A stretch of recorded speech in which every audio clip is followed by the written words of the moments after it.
जय श्री बीरा जी। जय शिवाय माता।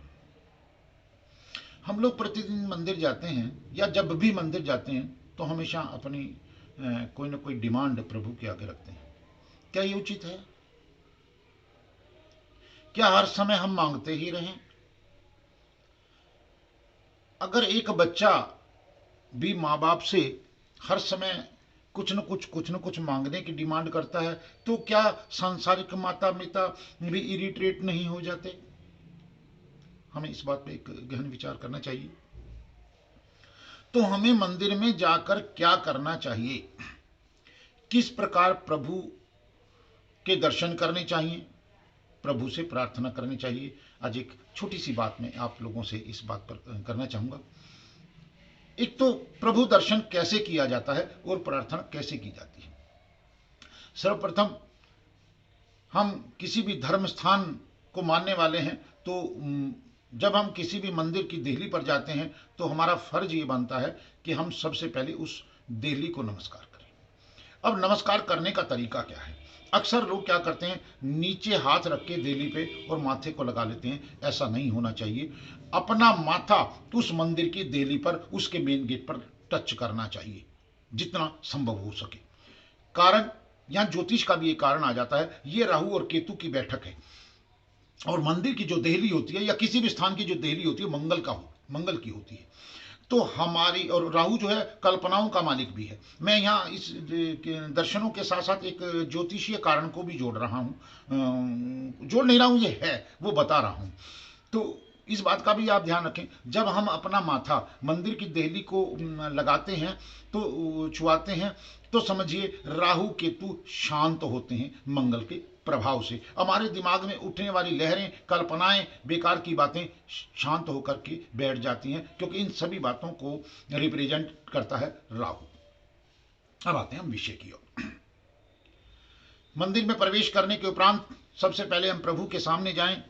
जो भी मेरा सबसे सर्वप्रिय देवता है, हम माथा सबके आगे टेकते हैं, रिवाज है, फटाफट टेक के हम बाहर आ जाते हैं। नहीं, जो सबसे प्रिय देवता है, आपका इष्ट देवता जो भी है, उसके सामने आप खड़े हो, उसके लेफ्ट पैर से आप दर्शन करने आरंभ करिए।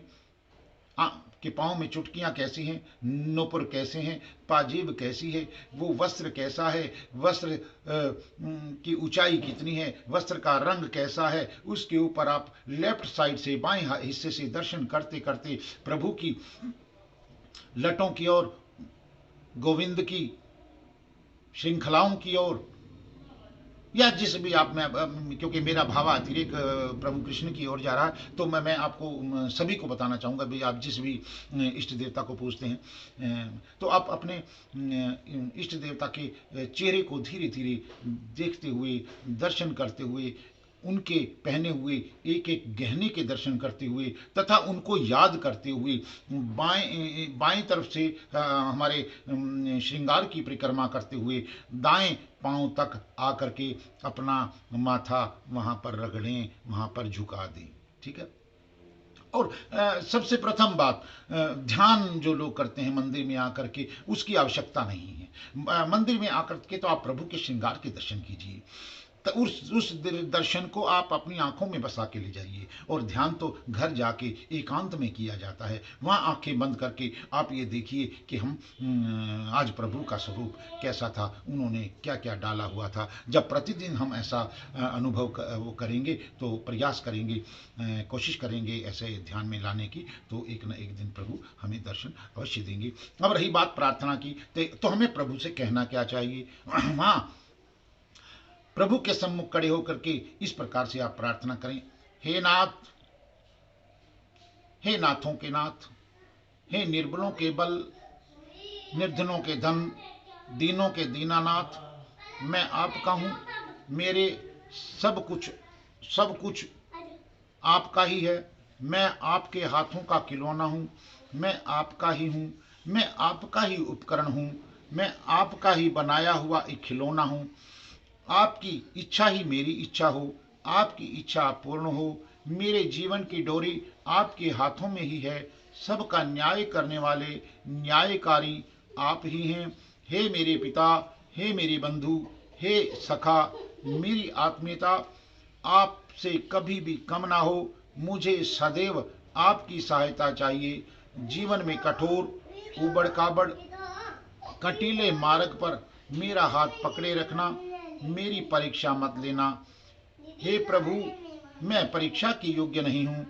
मुझे मुझे तो अपनी करुणा के सहारे पार लगा दीजिए। मुझे तो केवल आपका ही भरोसा है। दुखों की आंधियों में, विपदाओं की झिझोड़ती हवाओं में मैं निर्बल आत्मा आत्मा कितनी बार चोट खाकर रोया हूँ। अब और मत रुलाना। निर्दयी संसार का पाषाण हृदय कभी नहीं पिघला। बस आप कभी कठोर मत होना। हे नाथ, मेरा हाथ पकड़िए और मुझे पार उतारिए।